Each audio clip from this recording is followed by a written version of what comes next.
It's Wednesday. Welcome back to Recall Knowledge presents Outlaws of Alkenstar, a show where Pathfinder enthusiasts play through your favorite adventure path. I'm your GM, Steve, and I'm joined by Ricardo, Richard, Ninna, and Tommy. Go ahead, everyone, and say, howdy, Outlaws. Howdy! Howdy! Howdy, Outlaws. God damn it, Nina. Howdy, Outlaws. Weird energy tonight. I love it. Everyone joining us for the first time, welcome. And everyone who's been with us before, welcome back. We're happy you're with us again. Tonight is the beginning of the end, as we are officially at the last location before the end of Book 1. A single dungeon crawl is all that stands between us and launching Book 2.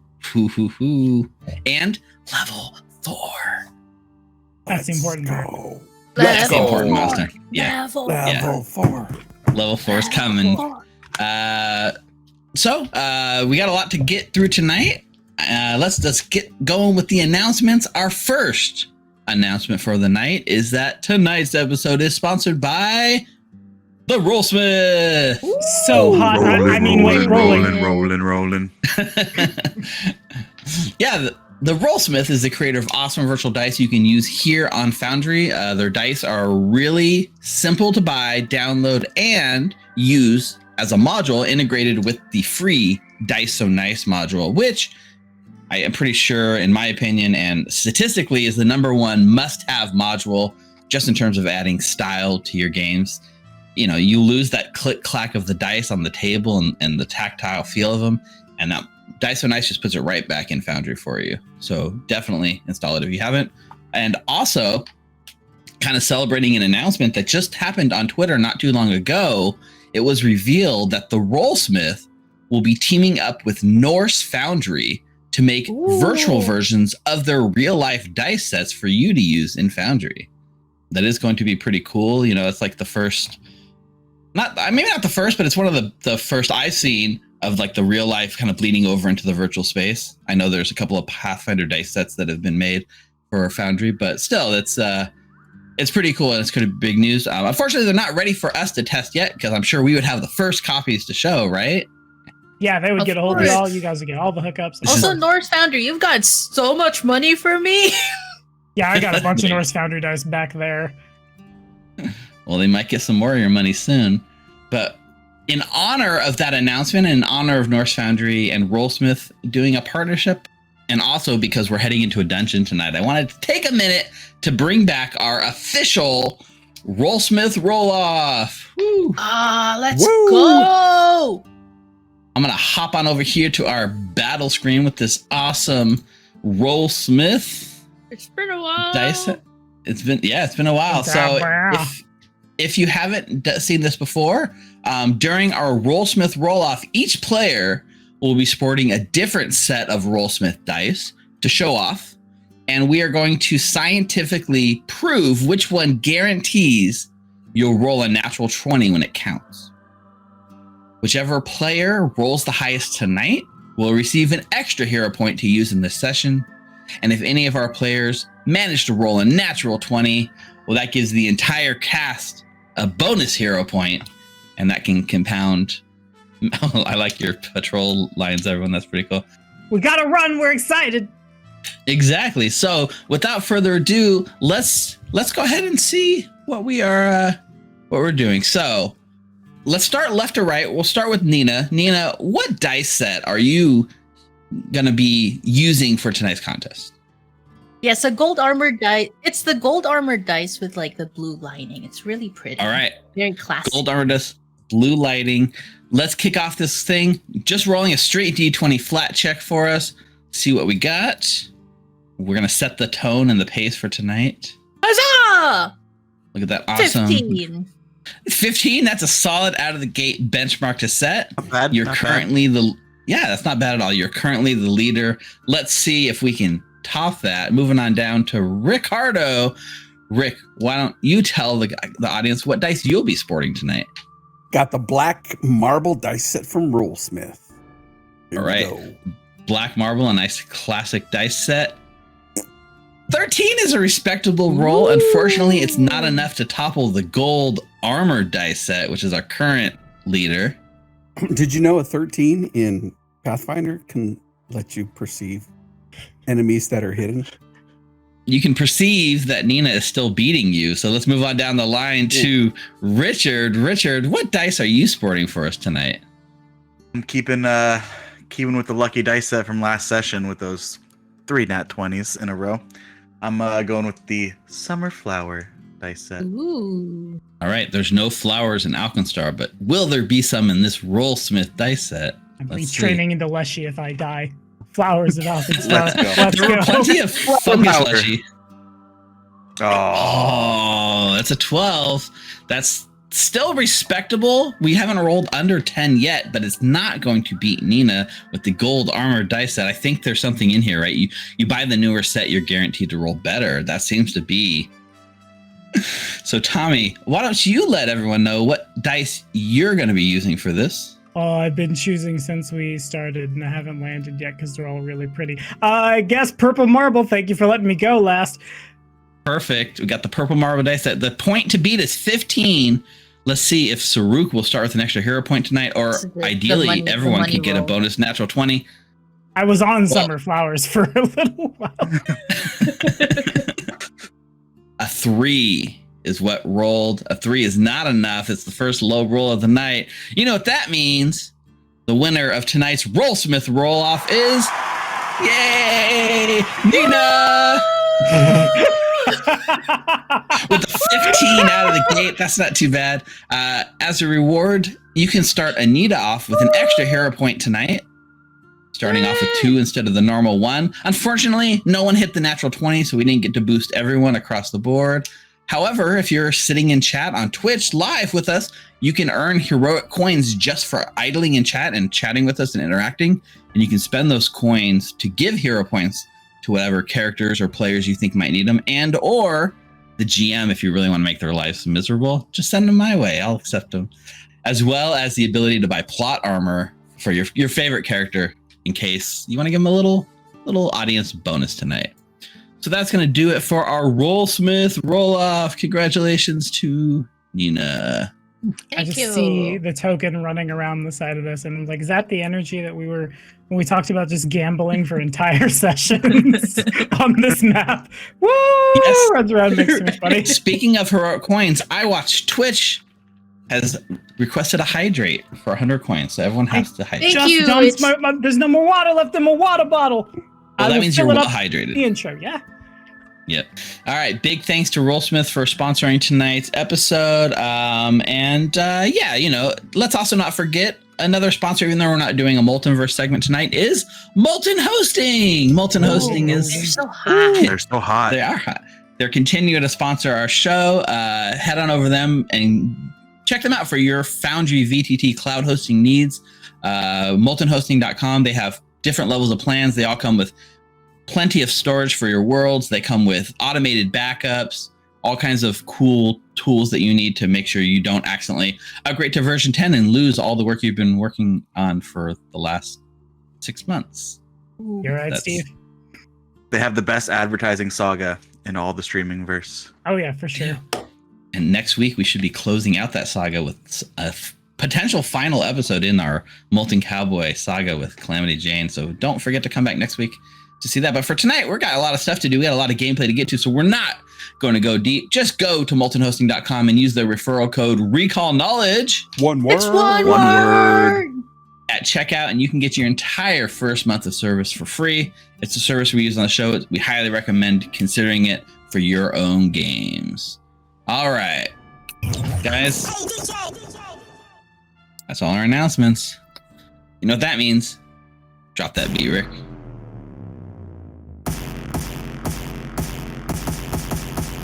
All right, everyone. That does it for announcements tonight.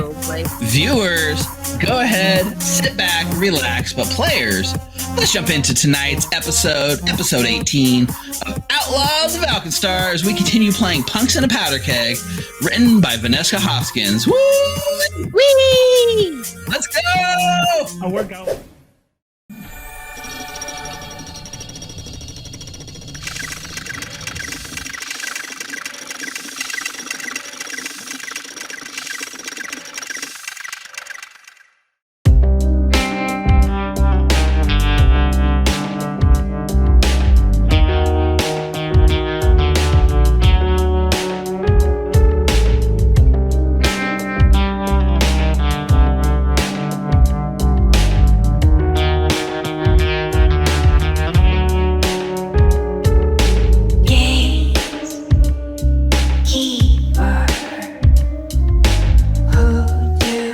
see fit. You must not let them linger, for they will never quit.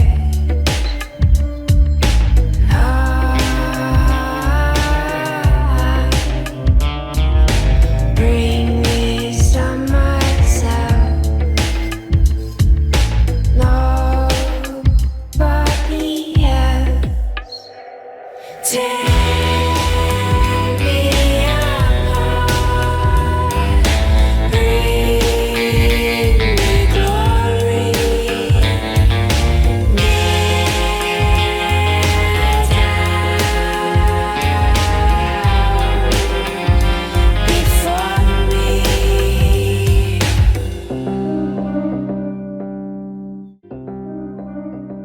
Before we get started, we had a sub during the cinematics. Phenomenally, CJ with the 17-month resub. CJ. Thank you, CJ. That is amazing. See if you can catch CJ. Maybe pass him by. The camera fades in, high over Alkenstar Falls. At the top, 3 ships are being loaded onto the top of the screw. An ingenious platform that uses clockworks to raise and lower passing vessels up and down the 500-foot tall waterfall. As the camera floats down, for one moment we see the sunlight peeking through the thick smog covering the city of Alkenstar, flashing a rainbow for just the briefest of moments. And as we move down further towards the bottom, we see the waterfall crashing into the Estradi River below, a cloud of mist dancing here, making everything slick, including the tin-wound hydro plant generating its power from the current being generated by this waterfall. As our camera turns away from the power plant, across the half dozen or so ships waiting on the Estradi for a ride up, we see a small rowboat of people moving towards a shanty town built 500 feet down the cliffs, just reaching the top of the river. Sailors clamber onto the docks, where street vendors and streetwalkers alike vie for their attention and coins. It's a chorus of voices, each competing for their slice of business, yelling over the constant rumble of the waterfall itself. Each cog turning, doing its part to make the whole of Alkenstar chug along. Click-clack.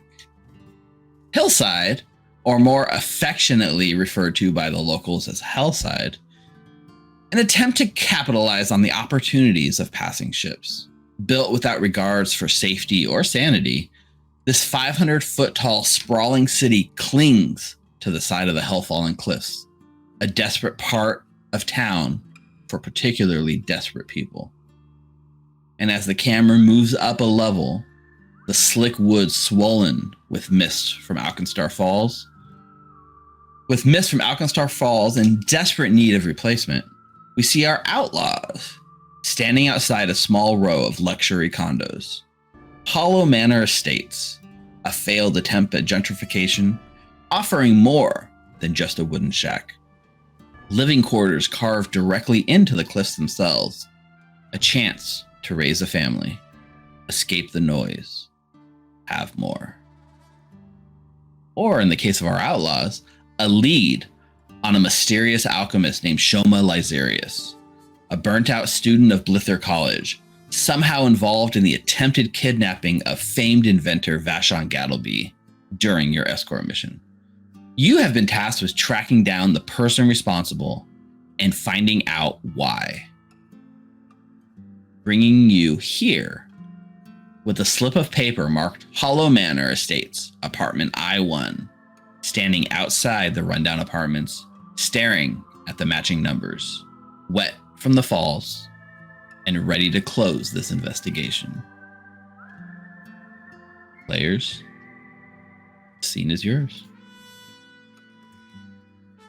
So Sir goes, gets the backpack full of ammo, affects the reloading, and then probably just looking down at whatever the hell came chasing after us.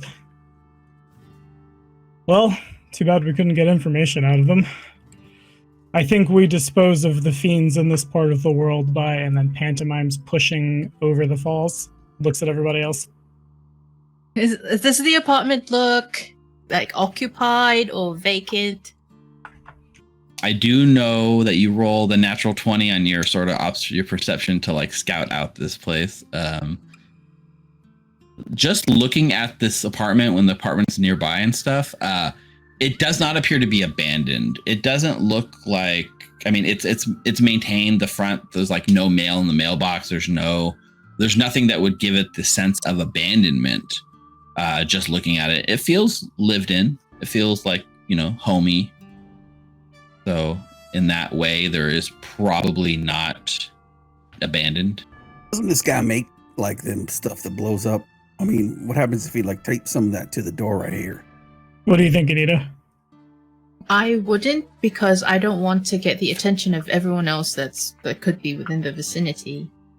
But always pick the lock. With that in mind, Sir tries the door. Doesn't open it, but like, is it locked? With a little jiggle of the handle, yeah, it's definitely locked. Obligatory checking of the key. Like, Ruffy has some thieves' tools. Do you not have the key for this one? No, I think I learned that one the hard way, but thank you for rubbing it in. I appreciate you. My pleasure. Get the door, partner. I'll cover you. Up comes Giselle. Thieves' tools out. I'll give the door a go. Flower power. No. It clicks after maybe like 30 seconds of attempts, and the lock pops open. Not much issue. After you, sirs and madams. Very well. And up goes the shield, and I'm gonna try to open the door and walk in. I feel like this is we're just clearing the place. Open the door, go to the next door, check the door, open the door, keep my shield up, be ready for trouble. I'm looking for traps. And, Ruffy's just looking for his next target. Gotcha. And like this whole thing is like a one apartment complex or one apartment building, right? This is one apartment. This is apartment I, yeah. Gotcha.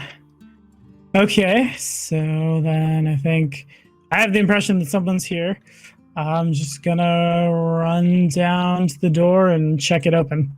As you step there is a sort of clicking noise. Oh no. As like the floorboard itself sort of gives in just about like an inch, and there's like a click, and in one smooth motion, the door actually flies open inwards away from you, revealing the room. A crossbow like shoots out and drops from the ceiling, and this heavy crossbow is just pointing right at you. 19 for Anita. That's a 23 for Refugule. I will reason with the machine. I didn't roll well. That is a crit. That's a crit. Does it need to have cover because there's a 7-foot dude standing between her and the crossbow trap? Still a crit, yeah. Unfortunately. Excellent. Okay, so I'm gonna... If I wanted to, like, pull the crossbow off the wall, is that feasible? I don't know how this thing is attached. I missed my mace multi-pistol. I think what we're gonna do is we're gonna... Crafting! All right, Let's go. crafting it is.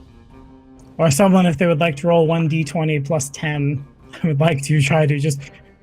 I can do a crafting for Saruk. I'll roll the crafting check.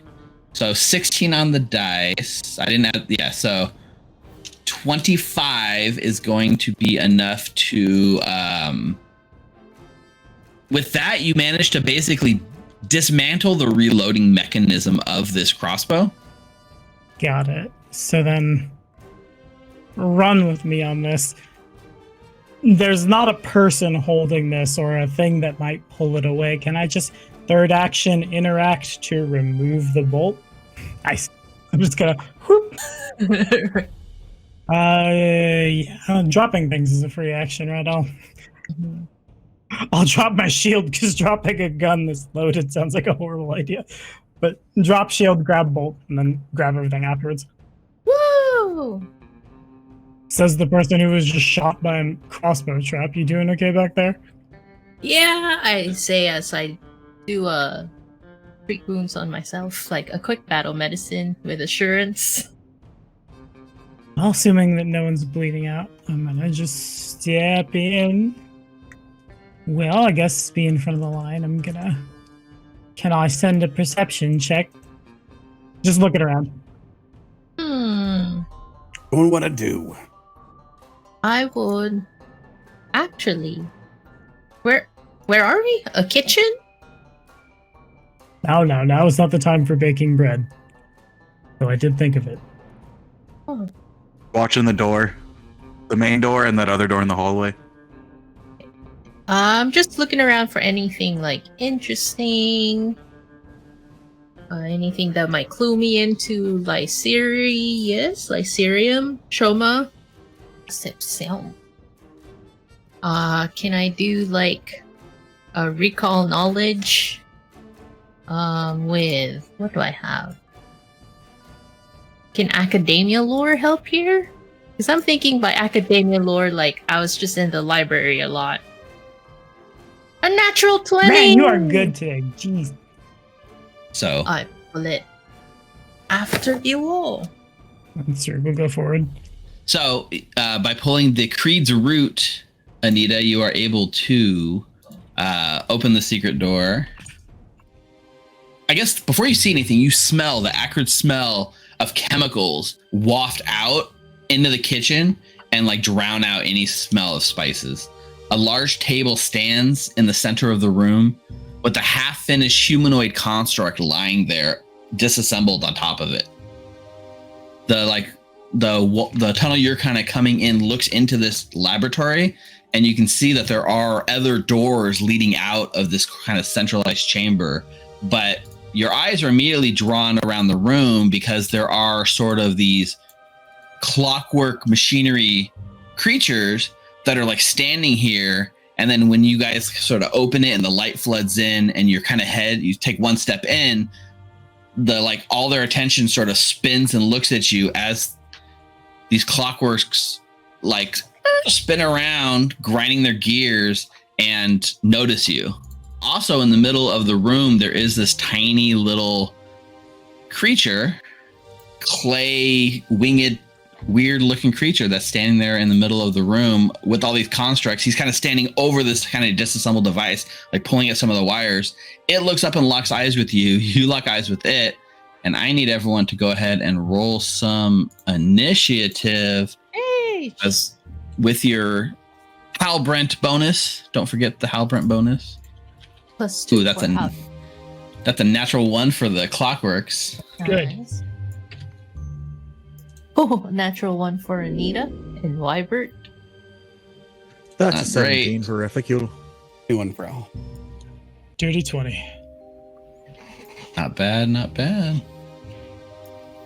All right, so as this sort of these clockworks come to life to defend their laboratory, Halbrant, from second in line, you are first to act. What would you like to do? If I don't have my sword already out, I would like to pull my sword out. I think it's reasonable you came into this with your sword out and ready. I mean, I would like to stride forward. okay. Look at all the constructs and be, oh shit. We rolled initiative because they look like they're going on the offense. Is that fair to say? They look like they were ready to like start defending this territory against you guys. And as you kind of look at them, they look very reminiscent of the sort of machines you saw at the bank, back in the gold tank reserve when you robbed it. These look reminiscent of that level of clockwork machinery. Then Hal's They've going to got, take they got that coil of rope like right on their chest, and they're holding the spear. Yeah. snagging strike against this one here. All right, go for it. That's a 24. 24. That is a hit, Nice. but not a crit. 13 damage. All right, 13 damage. It does resist some of that thanks to its metallic body, but you managed to deal 11 points worth of damage and sort of knock it flat-footed. I think Kyle's going to do Dueling Parry. It's my turn. Okay. Come get this one here, Saruk. He's sparking pretty bad. Alternatively, you said I could see something on the table. Yeah, his token. I'll like slide him over. He's basically this little token. This little thing right here. It's basically right on the middle of the table where your token's drawn. You can't entirely see it, but it's there. It's making noise in the middle of the room. Is it enough that I could like accurately recall knowledge about it? I think. Let's see. Would you rather me move into the room first? No, you can give me a recall knowledge. That's fine. It'd be either Arcana or Crafting, unless you have a specific lore you'd like to try to use. Oh, it's crafting. Or, how do you feel about Shoma lore? You can give me Shoma lore. That works. Shoma lore. This is your special lore that you studied on Shoma, so we'll see. It's not weird. Okay, I'm gonna pursue a lead, and I'm gonna make sure this is blind GM roll. Oh, would you look at that? I've rolled question marks. Nice. Question mark. Based on some of the stuff that you've heard and about Shoma, he tends to have. People have talked about him having a homunculus sort of assistant, and that's what this sort of appears to be, a homunculus, a little construct. Gotcha. Do I know anything else about them, or what would you like to know about them? You tell me something you're trying to ascertain, and I can tell you something about it. I'm trying to. This feels very like looking at its position, looking at the rest of the room. This feels very like familiar-y, and like I'm wondering if this isn't like the guard dog that can communicate with Shoma quicker, or might call for help in the room, or. So with that roll, you would it would appear that yes, these homunculus can have a sort of mental link with their masters and sort of be an early warning system. So it probably is mentally connected with Shoma, yes. The homunculus is first priority, and I'm gonna move into the room. Well, hail. 5, 10, 15, all 9 of them. 20 to... Around the corner, please, Foundry. Oh man, there are a lot of dudes in here. And then third action, I'm gonna try to shoot the homunculus, not devising a strat. Okay. With my Giselle. Not using our int, but we're using our dex, I guess. Yeah. Well. I gotta remember. JK. I want to move the step 20 is there instead of the other one, and I'm gonna hit this familiar with my teeth. Let's stab it. And make sure I got all the things. What's up? Oh, I'm gonna use a hero point. Let's go. Last. Or hero point. Hero point! I'm rolling. It's gonna die. Hero point play. Oh boy! Wow. Hero points into a natural 20. Sheesh. Let's Crits go. in chat, everyone. Not a lot. 6 damage. Okay. 6 points of damage. It Roll has 2 ones. no. I think I did. Oh. It will a single one, and then it was doubled, +3, +2, and then doubled. Yeah. It takes the full 6 points of damage. There's no resistance it has. And I think that's it. Just trying to be like in the homunculus's face as much as possible, trying to be the only thing it's looking at. Right. Being very, very scary and aggressive. All right, And I think Ricardo. I have my shield raised at the start per exploration activity. Is that how that works? Yes, but it would have dropped at the start of your turn, right? Gotcha. So Okay, cool.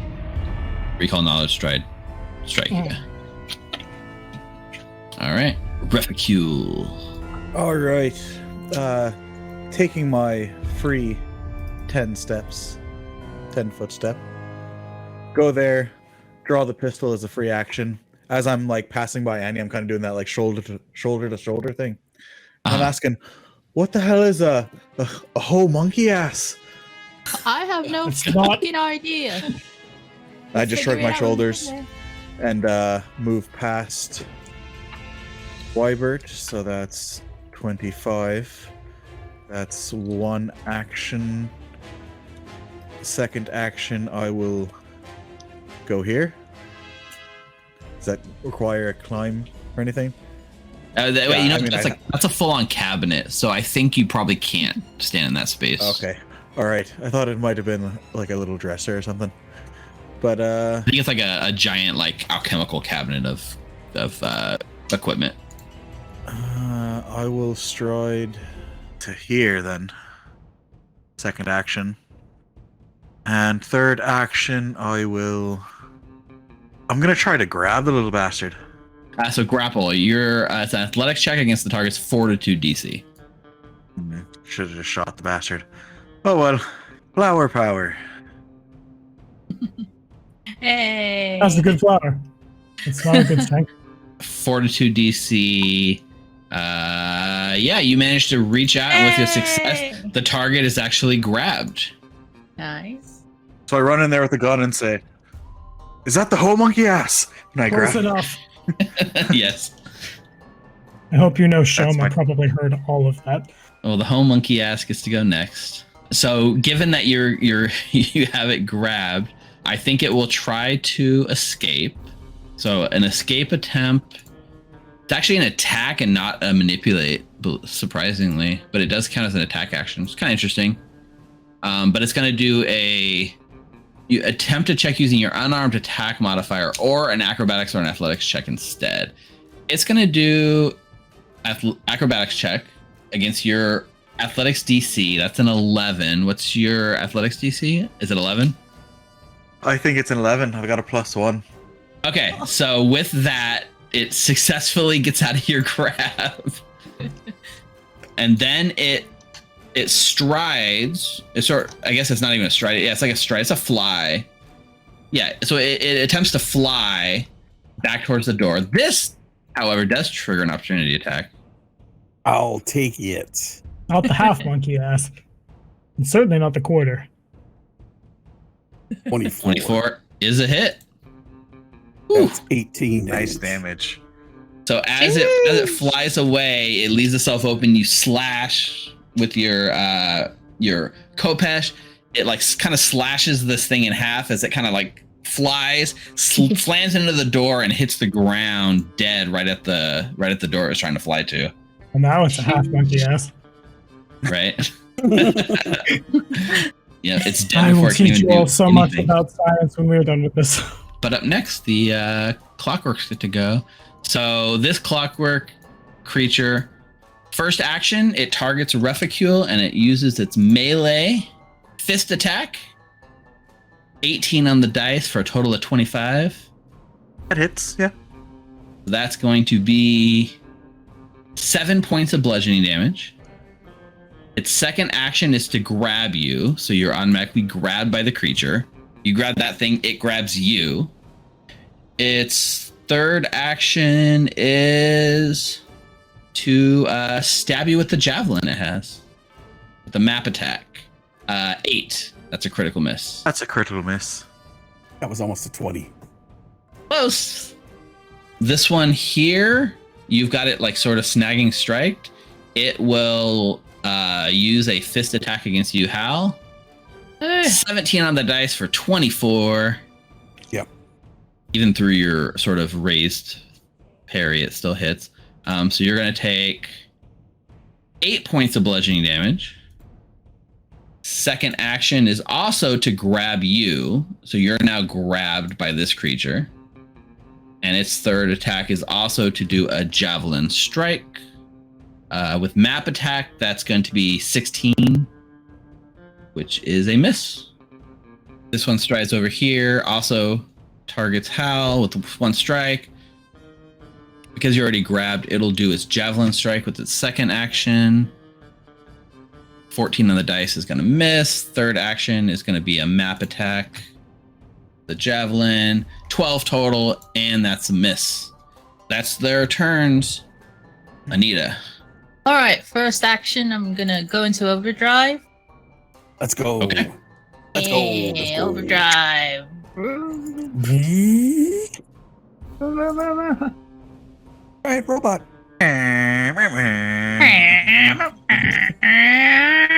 That's a 21, so successful Wyvern. It is a success. You can give a success effect on you and Wybert. Yeah. And then I'm gonna use 2 actions to give 3 to Wybert.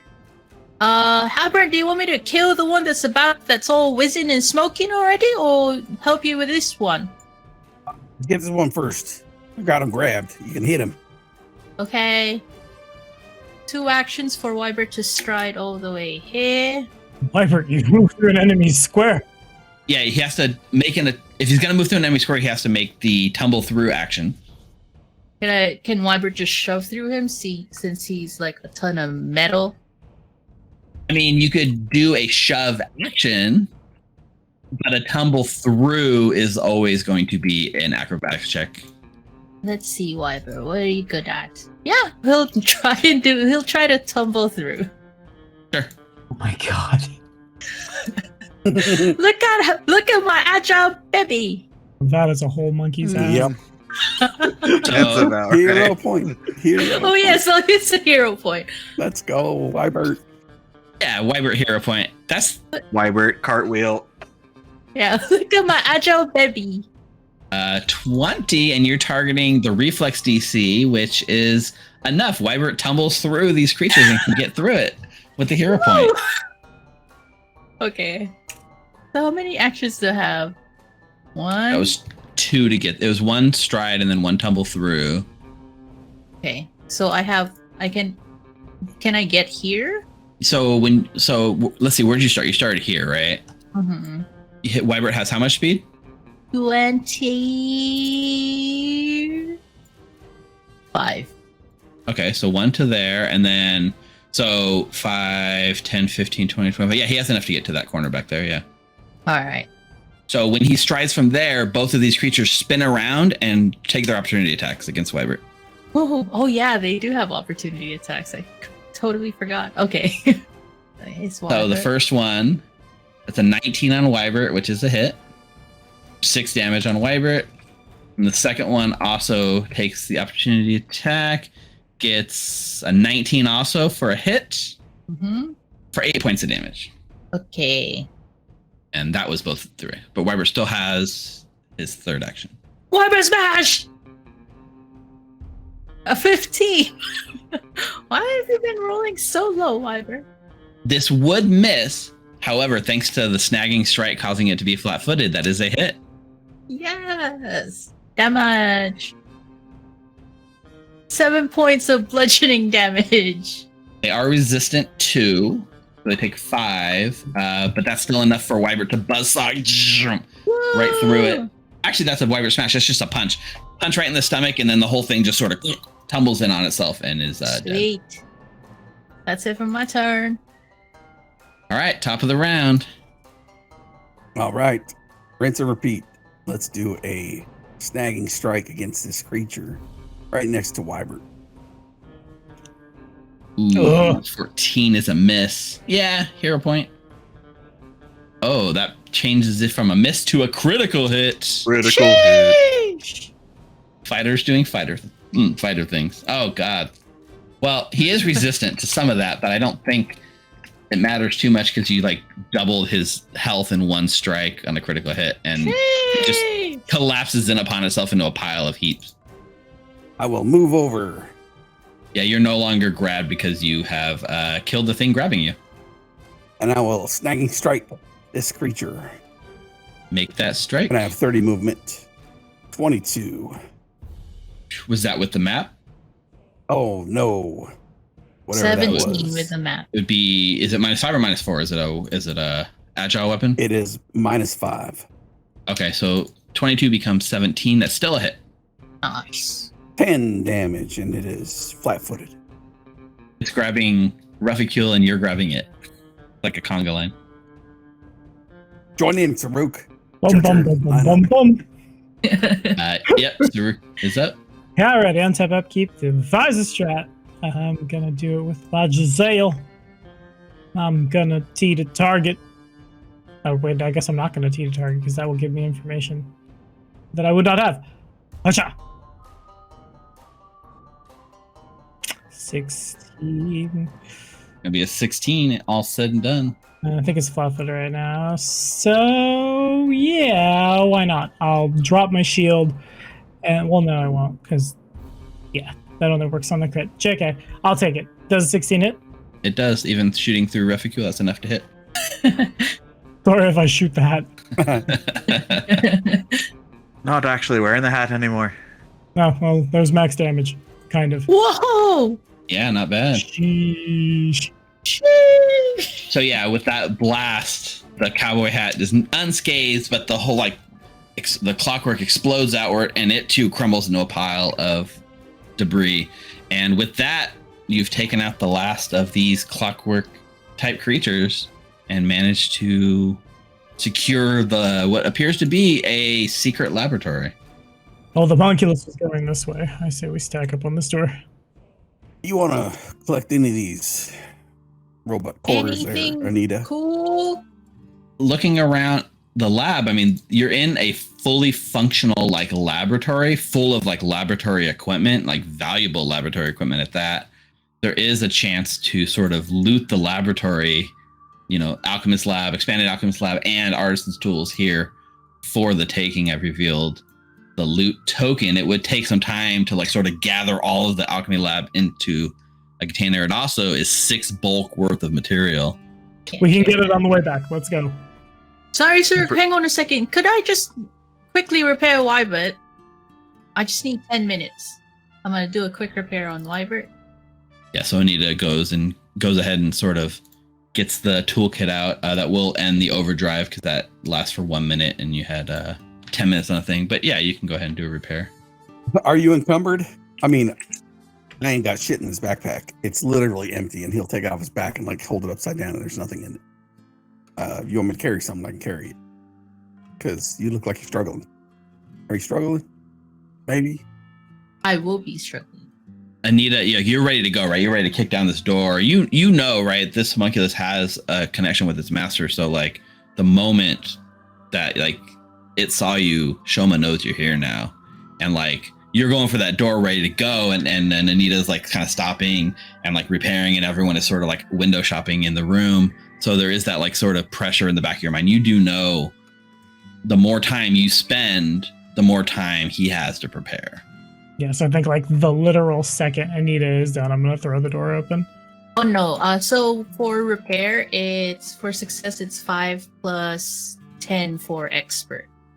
So 15. Oh, I see what you're saying. You're saying the damage. Oh, because it's a set amount. It's not a heal. That is true. Yeah. Yeah, so 15 hit points back to Wybert. Was that enough to heal him up? Yes, he's back to full. All right, Wybert's back up to full. And then you chug a quick healing potion that looked like for just a little bit. I think Refi will do the same. Chug a Do potion? the healing potion. Mm-hmm.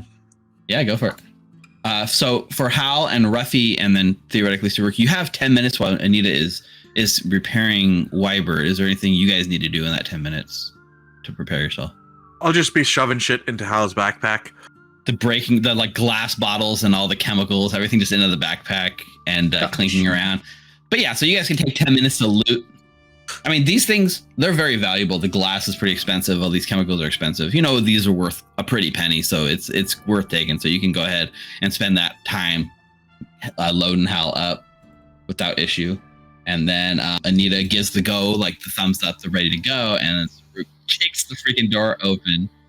And it opens into a bedroom, and it kind of dead ends here at this bedroom. It features a single bed, a large desk, and then a bunch of shelves with various knickknacks and keepsakes, and a large armoire sort of off into the corner.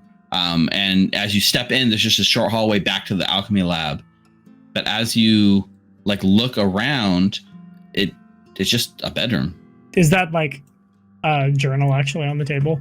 Yeah, so there is a bit of scattered papers and stuff, and then the desk, of course, has drawers and things in it.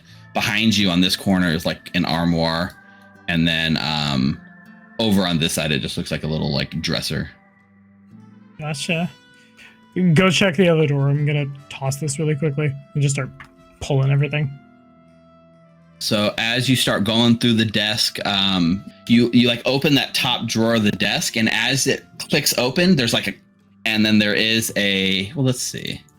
Yeah. So in this case, flinging the door open, you can see for a split second, it's full of papers, including a nice leather-bound journal that looks like it has like Shoma's like kind of handwriting on it.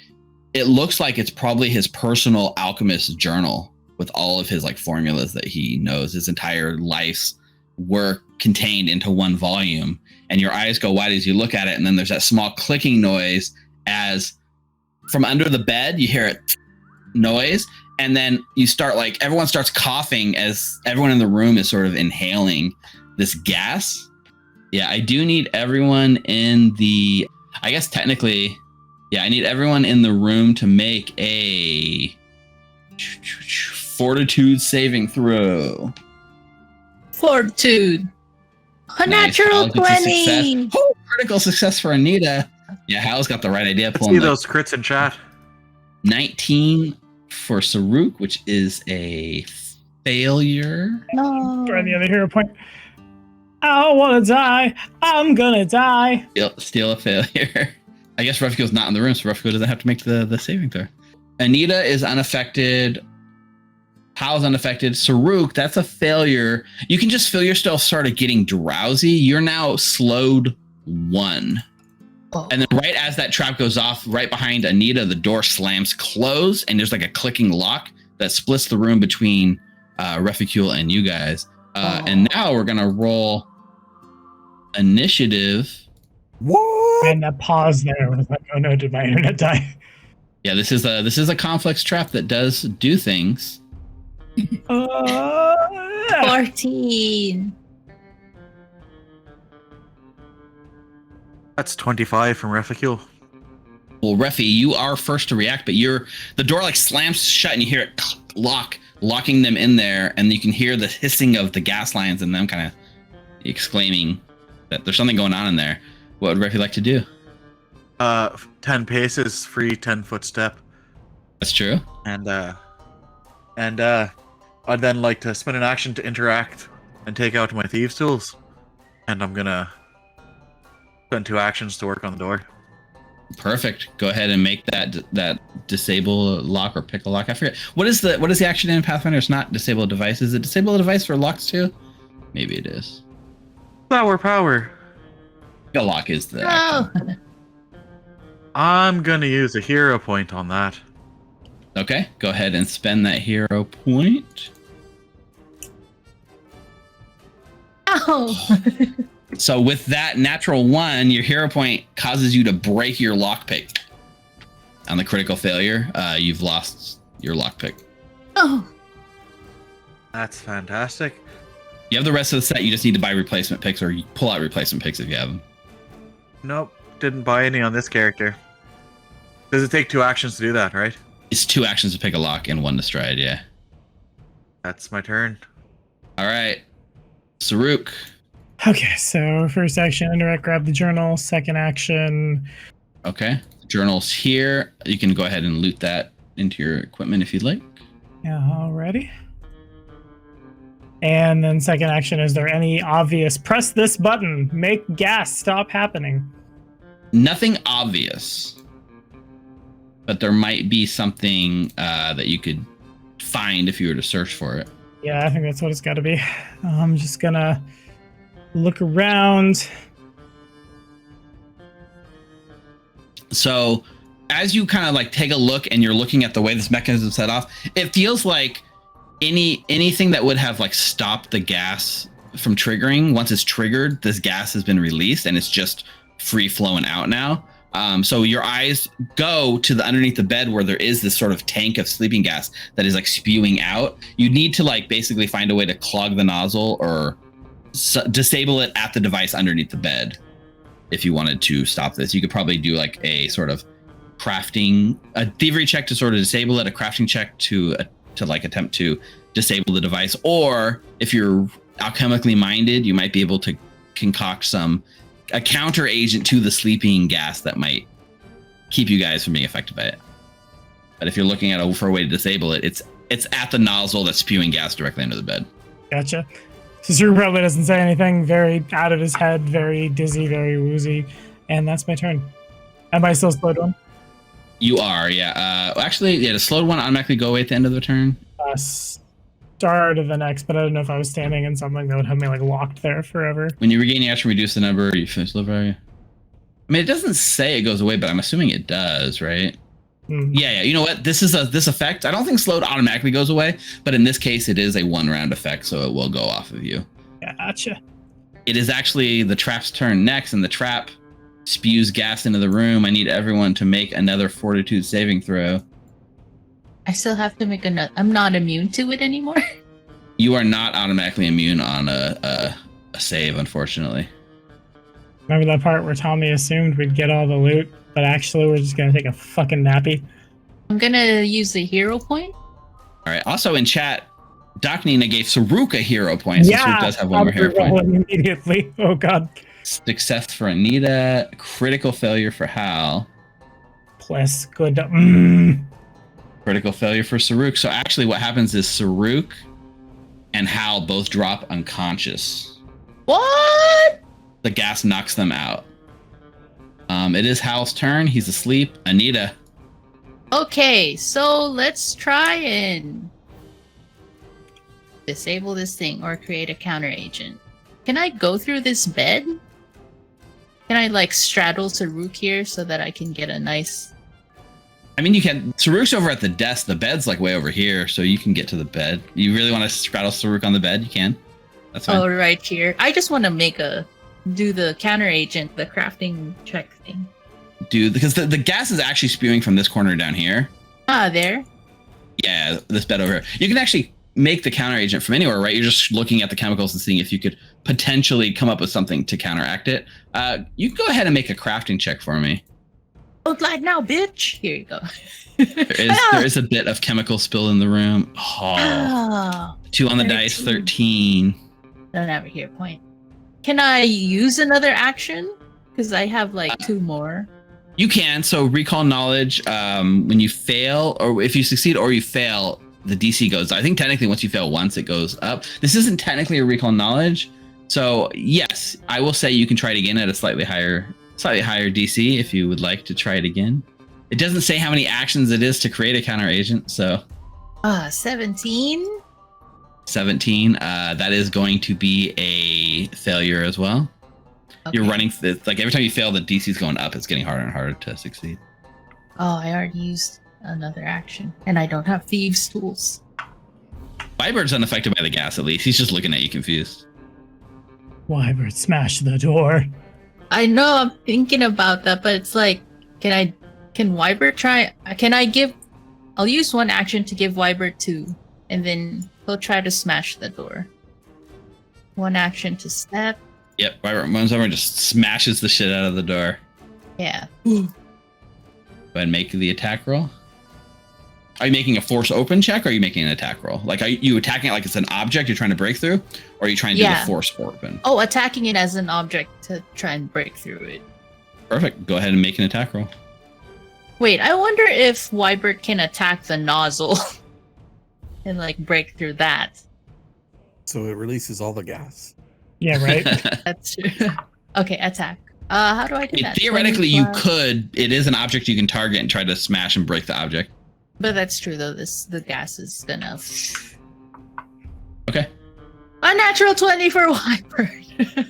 Why now? Where was the natural 20? Reffy's sitting there trying to like do the lock, breaks the like pick, and just kind of like slumps his head down. Immediately, Wybird smashes the door, and that kind of hits Reffy in the head. The door flies open, and like immediately you get hit with a waft of that like sleeping gas that was in there, Reffy. But there's a bit of a cool breeze and the air. A little bit of the gas rushes out, giving you guys a little reprieve from this. But there is a way to freedom now. So you're not locked in here with the trap anymore. Okay. That's it for my turn. All right, at the end of your turn, Anita, make a fortitude save for me. Y'all having a party, Nita falls unconscious in front of you. I'm wrong. There is no save for you at the end of your turn. You're good. Oh. It's only when the trap makes its turn. I thought you meant the other way. You don't get a save. You just die. No. it does this thing on its turn, but it's not a constant effect. So that was my mistake. So, Ruffy. Or flying over me. Bloody hell, Wybert. What's going on in there? We need to get them out. Oh, right. I will pull Annie out first because she's in my way. Annie, are you in my way? Yeah. Spend an interact action to drag Annie out of the room. Okay, one action. I'll allow that for one action. And Wybert, just drag him out. One at a time. What if we work together for one of them? Like, I think how Brent could be lighter than Saruk, so Wyber could carry Saruk, and then you and I could tag team Halbrand? That's what she said. Clip it. Oh.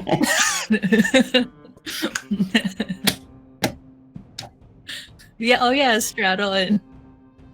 That's not what I meant, Ruffy! Annie, you know, you're a very good friend, but just don't see it that way. And, well, Hal does have a magnificent mustache.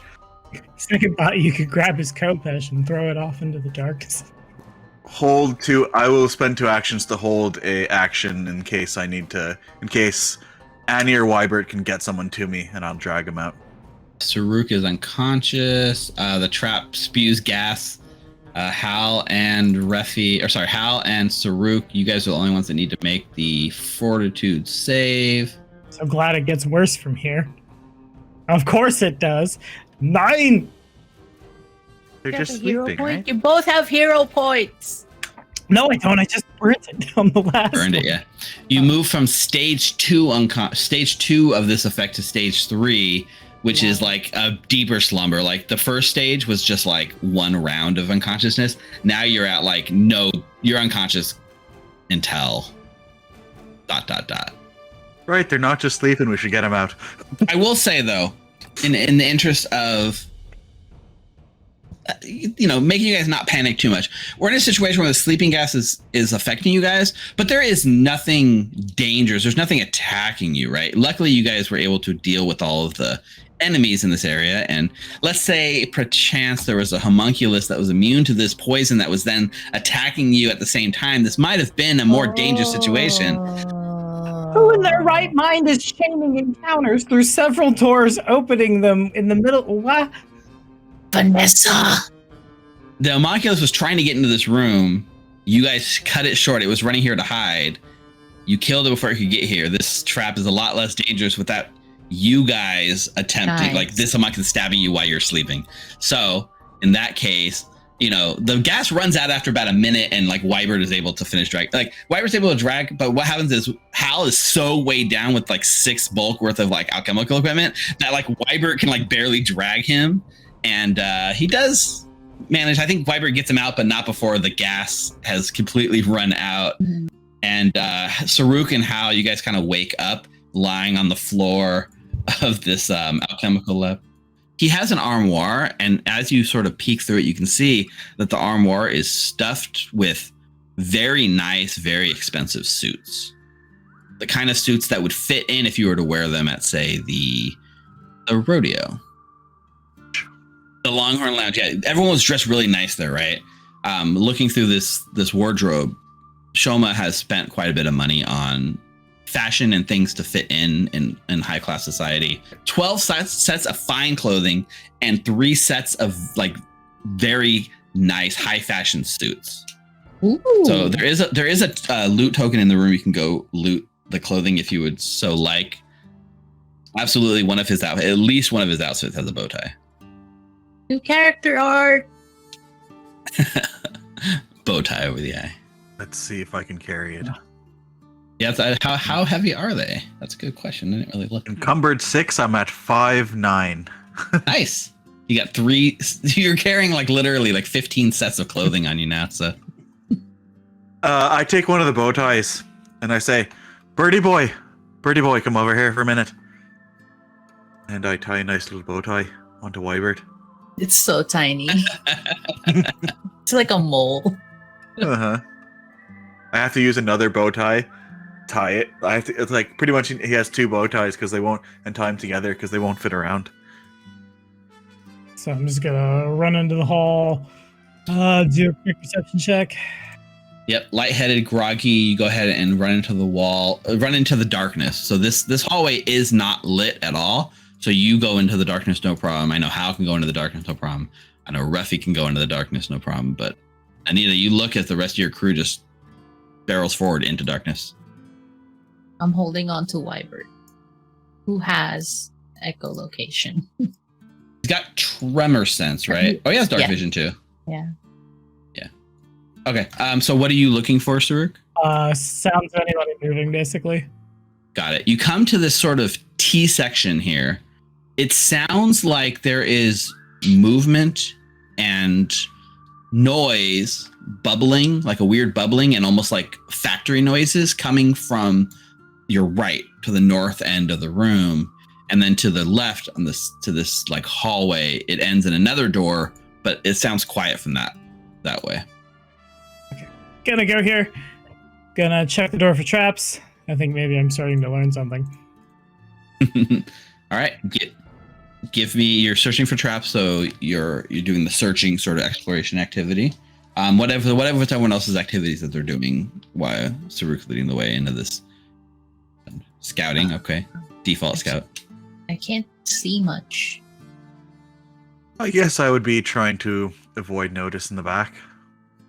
So Saruk, you take a look at the doors. It sounds like when you get close to it, there's no trap. It looks like this door frame. There's no tripwires. There's no place. There's nothing you can see that makes you think this door is trapped in any way. But as you kind of get close to it, you almost can feel your hands sort of like the hairs on your arms kind of stand up a little bit. And there is a sort of low kind of humming noise. And you can see some flickering of lights kind of coming from the bottom of the door in a way that is kind of odd, like just kind of reaching your out. It feels like something is odd in the air. You can't put your finger on it necessarily. There's something weird on the other side of this door. You can just feel the energy. Okay. Can I like crafting check for more context maybe, or? Yeah, give me a crafting check, like a recall knowledge crafting. I bring anything to ground myself. All right. You rack your mind. It doesn't feel like electricity. Like you kind of mind starts to first think maybe it's static electricity. Maybe there's something in all of your crafting knowledge. Nothing quite feels like what you're feeling in the air right now. You're unclear what's going on. All right. There's going to be some bullshit behind this door probably. And I'm going to kick it open. Okay. So Saruk's going to kick the door open. Are the rest of you guys staying back at that like T section of the room, or what are you guys doing as Saruk's going to go through the door? I'm just following the leader because I can't see shit. I'm also, as I'm avoiding notice, I'm also making sure that Annie just doesn't get lost. Okay. So there's a nice line. Saruk, you open the door, and then as you open the door, you see something. First of all, this is a walk-in pantry. There are shelves, there's like old food, like places where you would store kind of supplies and stuff. But immediately your heart sinks because this pantry has been converted into some sort of magical ritual chamber. The floor is engraved with like rune-filled circle glowing with soft white light. And there's a silvery sheen kind of tearing out of this ritual circle, kind of coming up in the room, covering every surface of it, including all of the objects that were here in the pantry are just covered in this weird silvery blobby sheen. The only way in or out seems to be this exit that you're opening, but it does look like almost in the middle of the room, something has taken like a knife. It looks like someone's taken a knife and basically sliced open reality. And through that tear, you see a glimpse into like an infinite beyond that sort of like hurts your mind to just look at. Yeah, someone has done some kind of crazy ritual here in the chamber. The door was open and it seemed like the energy in this room had been contained. But as you've opened the door, you feel it like spill out. It goes through you. It tears down the hall. The silvery wisps start threading out, reaching for anything. I mean, you're not necessarily aware at this moment what this ritual is, but you are aware of these weird sort of floating wispy creatures in the room that look like maybe they've kind of fallen out of this tear, this weird chamber. They are like kind of floating around, and with this door like open, you just watch as they sort of start drifting in your guys' direction. And I do need everyone to go ahead and roll initiative for me. While you were explaining all of that, do I have time to roll for context of what is going on in here? I think I will allow you a recall knowledge check in the skill that you would like to apply to this situation. You tell me what skill you're using. Occultism, because I'm actually kind of good at it. All right, occultism. All right. Tell us your name. So you look at this. This is definitely this rift is opened from the material plane to the astral plane. And this tear has kind of weakened the borders between the planes. And these floating creatures have come from the astral plane here. These creatures don't belong on our plane. They are strangers here. But with the right know-how and you're trained, you're pretty sure you would have the ability to attempt it and maybe be able to actually close the rift and sort of end this effects on our material plane. You could attempt to close the breach. It would be a 3-action activity to try to like work the magics and do the right ritual to close it, but you can definitely attempt it. And the more trained you are at things like arcana, nature, occultism, religion, and planar lore will help give you more bonuses to attempt. So the more well-rounded you are, the easier this sort of check will be for any of the people in your crew. You know, it's one interaction. Closing the Shutting door. the fucking door, yeah. Right? Immediately as the door opens too, you guys kind of feel these creatures probing your mind, looking around in your mind. You start almost like see they're rifling through your brains like a filing cabinet, bringing back memories of your life. You know, school at Blithir, wandering the desert, a duel on top of Alkenstar Falls. My nice comfy desk job anywhere but here. A nice comfy desk job being like taken away and being ostracized, leaving your community. All these memories, like your kind of eyes flitter. These things are rifling through your brains, reading your thoughts. Refi, you are first. Don't particularly like that, as they are probably bringing up a bunch of memories that I'd rather not remember. Let's see. Are we closing the door or not? Yeah, we're closing the fucking door. Why not? I'll free action, draw my pistol, and take a shot at one before that happens. Go ahead and target one and make that shot. I rolled a... What's my initiative? 23 to avoid notice. That is true. So they are, unfortunately, given their thought sensibility and their ability to like know anyone with thoughts within range, you are not hidden from them, even with the avoid notice. I tried. Yeah, no, it was a good call. That's a 20. That is a hit.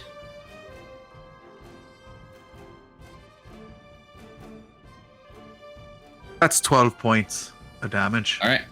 12 points. It is resistant to part of this because it's not really a creature. It's just sort of this floating blob of energy. So it does take a little bit less damage from your bullet because there's not really much to hit. Actually, sorry. You have a magical rune on your shot, right? Mm-hmm. Okay, so it takes resist 2, yeah. Right. Second action, I'll reload. And third action, I will use the aid action for the whatever. If there's a next attack, I'll make a feint. That brings us to Saruk. Now I want to shoot him, but yeah, I'm just gonna interact and well. I guess first let me recall knowledge. I'm gonna be slightly maybe a little smarter here. Specifically what we are looking for is, are these things capable, God if I roll low on this, of say floating through a door? They have thumbs. With that check, they are not what's the word I'm looking for? They're not they're not intangible. What's the word that like ghosts have when they can move? Incorporeal. They are not incorporeal. They are mostly just like basically like floating bits of gas. So they do not have the ability to just float through a closed door, but they would have the ability to sort of interact because they are corporeal. They can have the ability to interact with the environment. They would be able to reopen the door if you were to close it. Oh, God damn it. And do I think they're smart enough to do that?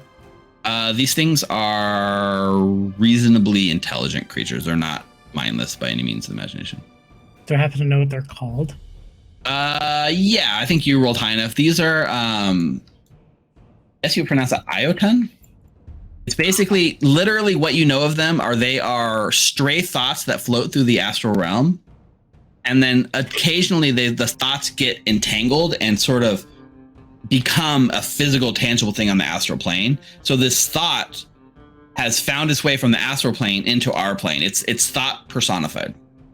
Yeah, interesting. Okay, so then second action, gonna devise a strat, targeting the one that Refi has targeted. Yes, they do have thumbs.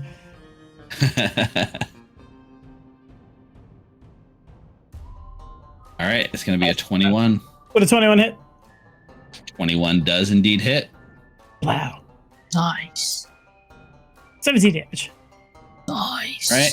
It has a little bit of resistance, but it's not enough. You basically blast this thing, and it like the thought sort of like it's weird because there's not really like a physical body there, but the bullet still passes through. It still disrupts the thought, and it sort of like wisps away, and you watch as it sort of is like sucked back into the tear, back to the astral plane, where it is gone. Nice. Oh, nice. That's 3 for me. Okay, perfect. Halbrand. I think Halbrand will link to this corner and peer down the way. So I want to try to stealthily make my way into the darkness and look down the hallway. Okay, I will treat you as being hidden, so you can make a sneak roll, which would just be basically, if you want to actually be stealthy, make a stealth check against any passive perception of something that might hear you. You get a +4 bonus just because you have total cover against whatever it might be. But if you're trying to be sneaky, then we can roll. 19. Perfect. So you sneak as quiet as you can towards the end of the hall. You peer around the corner. You can move your token up a little bit, just take a quick peer. As you peer around, it looks like another long hallway that kind of turns again. All right. And from down that way, you do see light coming from the end of the dark hallway, and it appears to kind of be this weird, like sickly green pale light spilling out of that corner. Okay. That was that 2 actions? I think it was only 1.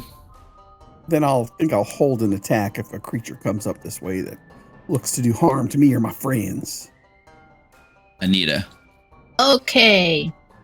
I'm assuming it's not safe to get in there. So I'm going to pull out my crossbow. Oh, not crossbow, my short bow.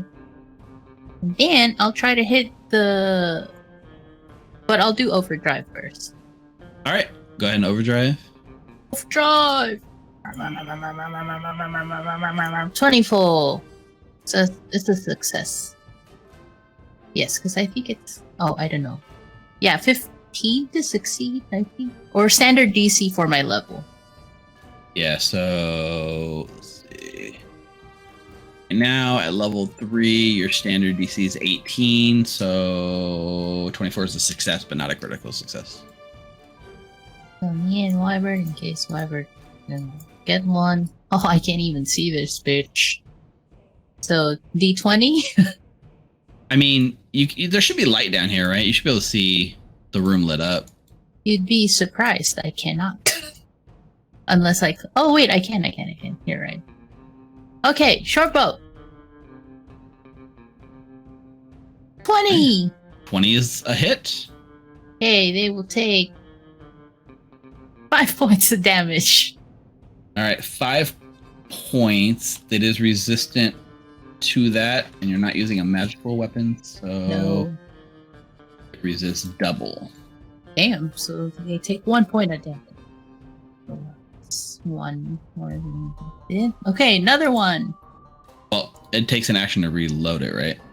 Oh, short bow. Never mind. I was thinking of crossbow. Short bow. Yeah. That one unfortunately misses. Okay, that's it for my turn. These things. So the one you shot, Anita, what it does is you can feel it like kind of everyone feels it rifling through their brains, and then it kind of stops. And Anita, you feel the focus on your brain, and immediately your eyes sort of blink, and you're back at school for just a minute, and you're in like alchemy class, your first sort of lesson, advanced alchemy, mixing together chemicals, and this thing seems very interested in your alchemical knowledge, and you shake it off. But when you look back, it actually flies into the hallway. It floats above everyone, right over everyone's heads. It doesn't suck your brain, not necessarily, but it does. It is going to target you, and it does attempt to basically. It like you look up. I don't think anyone had an opportunity attack. Cal, I guess you're looking for something coming down the hallway, but you glance back and you see this thing floating at Anita. You could use your reaction to shoot that, or you can hold it for the hallway. I gave Refugee my gun. So it does attempt to reach out and like touch you, Anita. 15 is going to miss. And then with his third action, it does a touch on you, which also misses. The other one that's alive actually does a similar thing, although this one floats. You know, it's kind of like over Wybert, but it's still reaching out at you, and it will attempt to touch you, Anita. Second action is 21, which hits. So it actually, the touch, the tendrils go into your brain, and you can feel them like giving you a massive headache. You're taking persistent mental damage from this effect now, but as it does, it pulls something out of your brain, and as you look up, this like shapeless cloud forms, and you see floating over you your first alchemy professor, Professor Binge, who's floating on top of you, and this thing takes the shape of your professor as it continues to suckle information out of your mind, which actually causes it to take shape into a full form. It says, oh my god, these things are incorporeal. Never mind. Well, it's corporeal now as it makes the effect, and it turns into a corporeal form, landing right in front of Saruk, because that's the only space it has to go now. But that's it. That's its turn. Nice. Refugee. The one above you still like a floating gas form. So that's definitely. I see it it's corporeal when it's absorbed the brain from someone.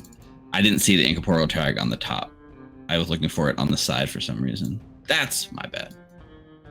So the mental damage I take at the end of my turn? Yes. Okay, cool. I did forget you did hold a feint. It wouldn't have made a difference. Anita hit anyways, yeah. Yeah, and she missed by too much on the second one anyway, so. Right. Hey, for messing up the incorporeal trait on your recall knowledge, take a hero point for Saruk, by the way. I'll use it the next time you knock me out for 4 hours, and I'll get knocked out for 4 hours. All right. I'm going to. Where's the one is that like right above Anita then? Like sucking her? There's this one here is like right above Anita, and then the other one has taken the form of the professor, and then because it's manifested a body, it's appeared in the hallway, which is the closest it can get to anyone. All right, I'll shoot him.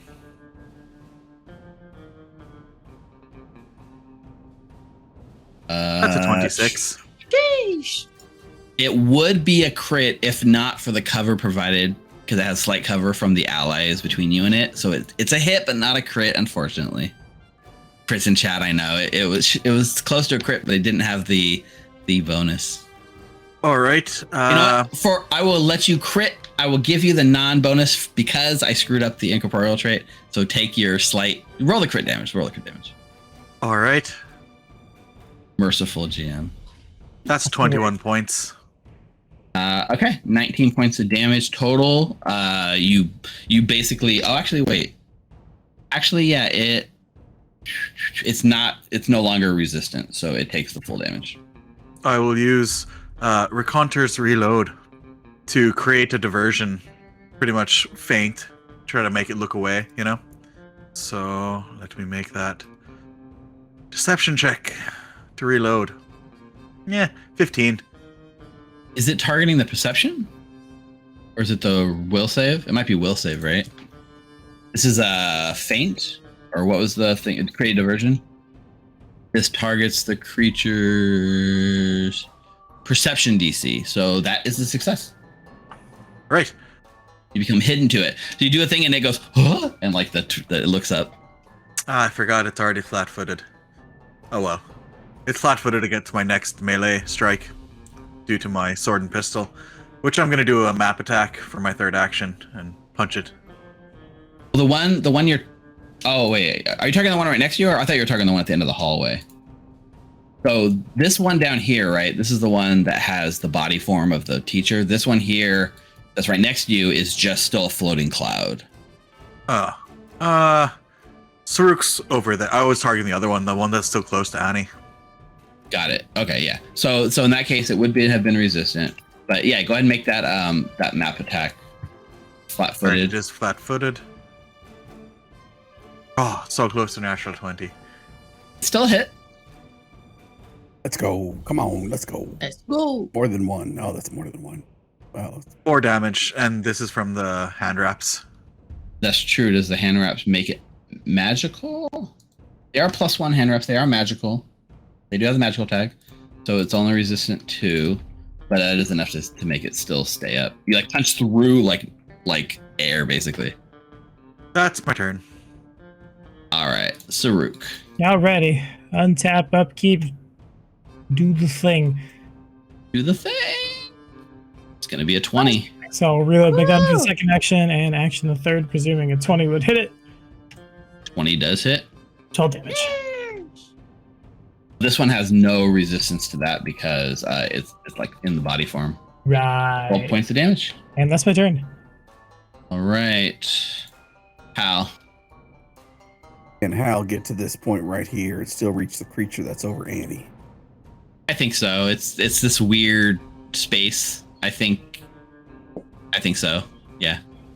Thank you. I'm gonna snagging strike the incorporeal creature? Question mark. I mean, I think incorporeal makes it theoretically immune to that kind of stuff, but it doesn't matter. You rolled a critical hit. That's a critical hit. Let's see those crits in chat. 26. Well, it doesn't matter how resistant it is. The creature is defeated. There's nothing to. You're not sure. You're like, can I snag something that's incorporeal? And you try, but it doesn't matter. You kill it before you can answer life's mysteries. And do that. And be done. Okay, Anita. What can I do to rid myself of the persistent mental damage? I mean, you can try to like you can feel like it's almost like a contest of your mind against yours. If you would like to spend 2 actions to try to stifle the effect, you could then make another flat save before the end of your turn to stifle it. Okay, yes, please. I'd love to do that. All right, roll a DC 15 flat check for 2 actions. Huzzah! No. Professor Binge, I didn't really like you. You were a bully. You still technically have 1 extra action. 1 extra action to aid the next person who's going to take an attack. Okay. Well, at the end of your turn, that's going to trigger the mental damage. You take 1 point of mental damage. You can roll that recovery check. Not again. Still no. Actually, yeah. Okay. So now that this thing is like corporeal, it can't reach Anita, right? It looks Saruk's blocking the way. Now that it has a body, it reaches up and it does a strike against Saruk. 16 on the dice for a total of 22. That'll hit. And you're going to take 7 points of bludgeoning damage from it. And then it will stride back, I guess step back into the middle of the room and continue to sort of rifle through Anita's brain. Reficule. All right. I'll just shoot the thing that I see. Okay, go for it. I have an aim with my short bow. Yeah, go ahead and aid. Anita, it's in my head. so, and that's going to give Refuel a -1 penalty on the attack. Ah. Anita tries to aid but gets in the way. Mm-hmm. It's alright, you did your best, Annie. That's going to be a miss. Second action. Contours reload. Listen, Professor, whoever you are. You don't want to end up little wisp like your friends. I duck and on use intimidation if it understands me. I'm not sure. Perfect. Go ahead and make that intimidation check. It does actually, because it's rifled through Anita's brain. It now speaks common like Anita. That's it only a is 12. Yeah, that is a failure, so it's not affected. And I'm sorry, have I seen it make like range attacks at all? No. All like touching attacks. It touched Anita with his tendrils, it took a body form, and then it used its new fist and just punched Saruk. Don't think that'll help really with Saruk. I'm just gonna take a map attack at it. Why not? That's a hit. Yeah, 5 points of damage. And that's my turn. Actually, no, this one doesn't have any resistance because it has its normal body form. So it takes the full 5. All right, Saruk. Alrighty. Devises the shot for the first action, and then reload. 23 to hit for Not. 17 damage. That's quite a bit of damage. That's going to do it, and you blast poor for Professor Binge, who gets blown back, loses its form back into this random assortment of thoughts that get sucked back to the astral plane, leaving no more threats and just this tear open with the sort of astral energy pouring out. And now I will close the door. And then reload and just kind of get back into the next one. Yeah, I will say what you would probably pick up on too as you close the door, prolonged exposure you rolled pretty good in your sort of recall knowledge earlier. Prolonged exposure to like the astral plane has had an effect on everything that's in that room in the pantry. They had this weird silvery sheen to them. You think that maybe if you took some time to loot all that, it would be pretty valuable. You're not sure the effects it might have. You'd have to look closer, but it's done something to those items in the room that might be worth further checking. We can come back for the astral can of beans later. And I guess just heading down the hall. It still just sounds like factory noises and stuff down here. Don't worry about it. It's beyond your comprehension. Let's just go. So Saruk kind of goes on ahead. Hal has been kind of sitting there. You see them come up. You've heard like banging, sawing, like welding noises, bubbling sort of gears.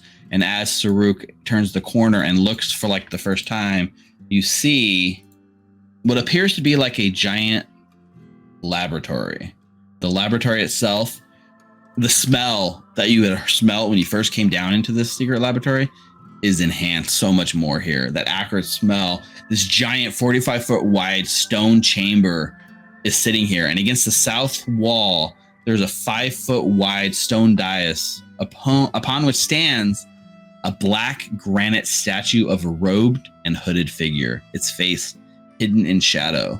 The walls of the room are filled with all kinds of alchemical equipment and materials. There, it looks like to the right, there's this weird sort of contraption with like all kinds of gears, and it looks like a built clockwork machine with 2 arms sort of coming off it. One has like a buzzsaw, and one has some other weird sort of arm, which looks almost like the barrel of a gun, sitting there in the middle of the machinery with like strewn. There's like all kinds of other arms that look like hanging on the wall with different attachments.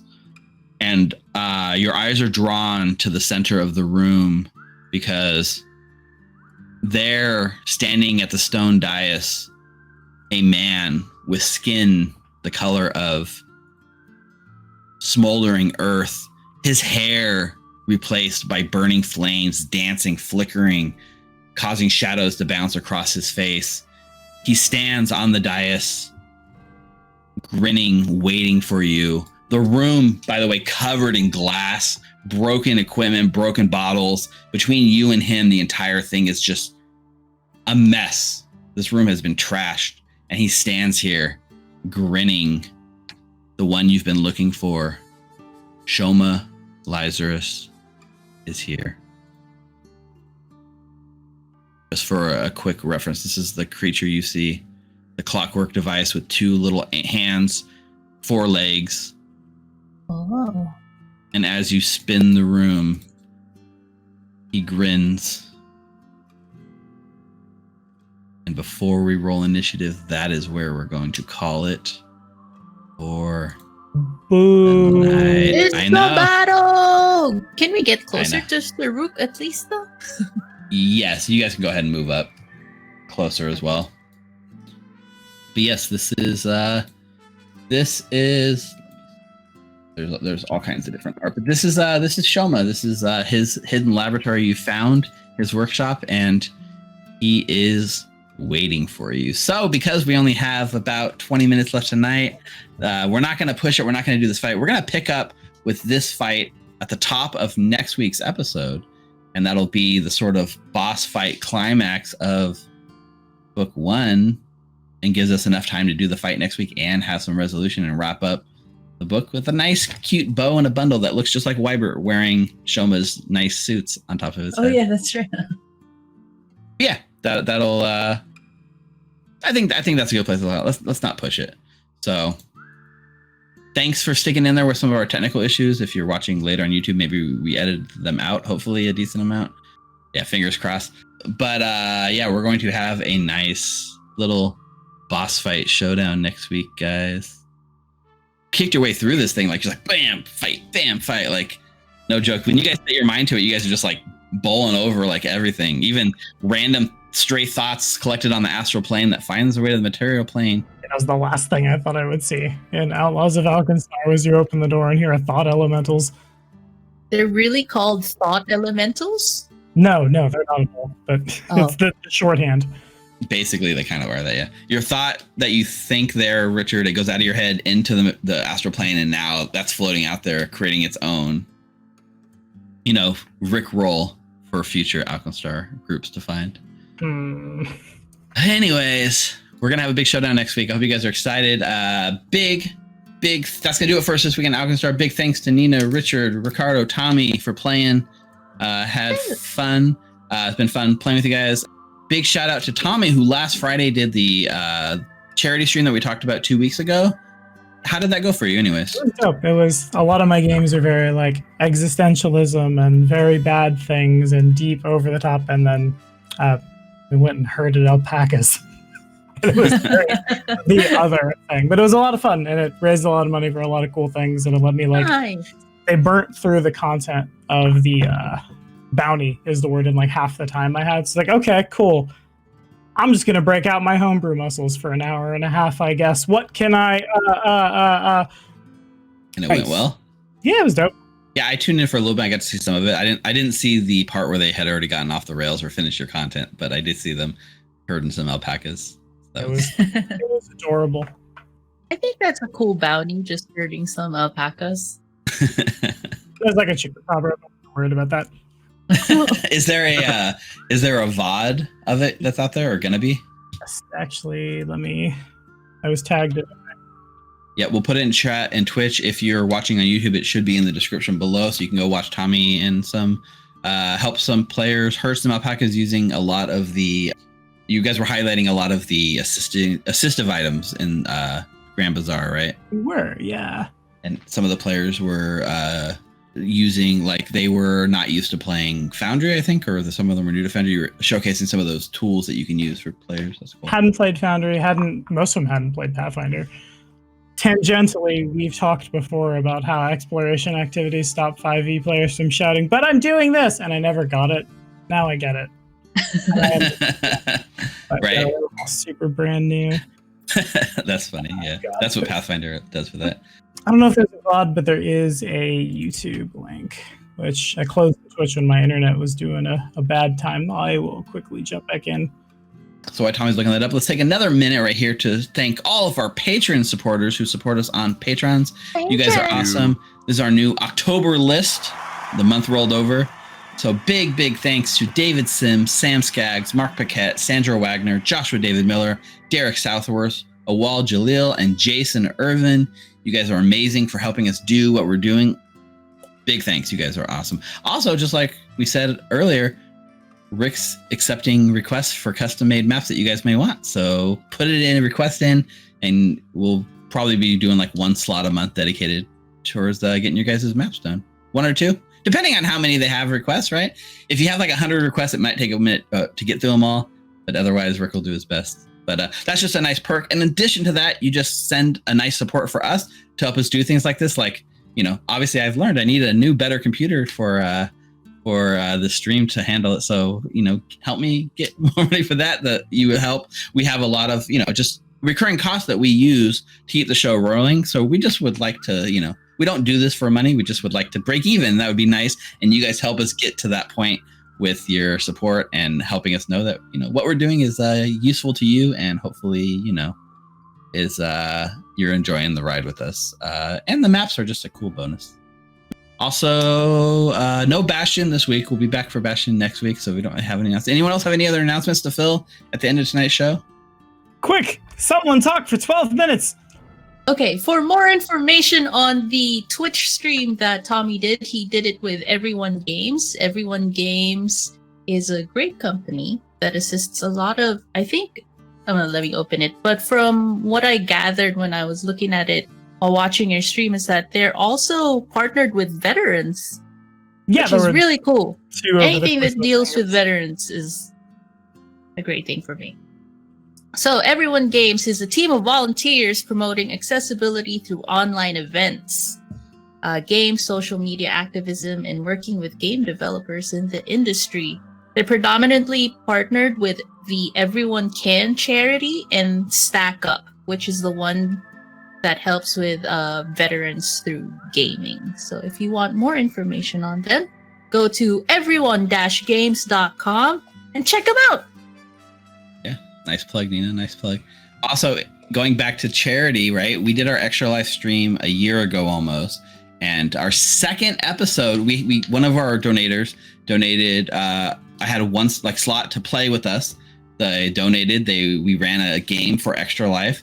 We didn't finish in one session, so we actually split it into 2 sessions, and we recorded them a few months ago at this point, but we haven't released it on YouTube yet. But it is available on YouTube as of this Friday. It'll be premiering this Friday, YouTube Live at noon Pacific time, so our normal time slot that premieres on YouTube. Go check it out. It's kind of a continuation of Abomination Vaults with those same characters that we did. It's like 11th level Pathfinder, and we have guest star David Sims. What was that? David Sims? That's right. You might recognize his name from this list on Patreon. He was one of our first Patreon supporters, and he donated a lot of money to Extra Life campaign last year. And that got him into playing the game with us, and we had a lot of fun. Despite the fact that there's an 8-hour time difference between us and him, and he played at like 4 a.m. to make it work. David's it was super fun. But it was a lot of fun. Ireland. Exactly. That should do it, I think, for all the announcements. So we're going to be back, guys, next Wednesday, October 12th, for the finale of Punks and a Powderkeg. You should dress up. Oh, man, you want to dress up? Yeah, that'll be on costume. I know, Rick, but like put your whiskers on. Yeah, he's growing it. Grow it for the next week. No shaving. But yeah, we're gonna be back at 7 o'clock Pacific next week for the finale of Punks and a Powderkeg as our outlaws face down Shoma Lyzerius in his secret temple laboratory deep in Hellside. Will we have an explosive ending, or will things go the way that they hope? Oh, geez, you got the sound effects on point, Rick. He's ready for the fatal D12 to hit the boss monster in the head, and that's the encounter. Right? Well, come back next week and watch the finale with us. Tell your friends. Tune in. It's going to be an epic finale, an epic ending. And shortly after that, we'll be able to start Level book 2. 4. Yeah, we're going to hit level 4, which 4. You guys are excited for. And then we're going to kickstart Cradle of Quartz right after that and get the story rolling because, spoiler alert, they're never going to be free until the adventure's done. They're not allowed to go free. They're all liars. Don't trust the government. Yep, don't trust the government. Until next week, though, stay safe and stay healthy, everyone. How about we do 8 minutes of dance party? You're at home, you can dance with us.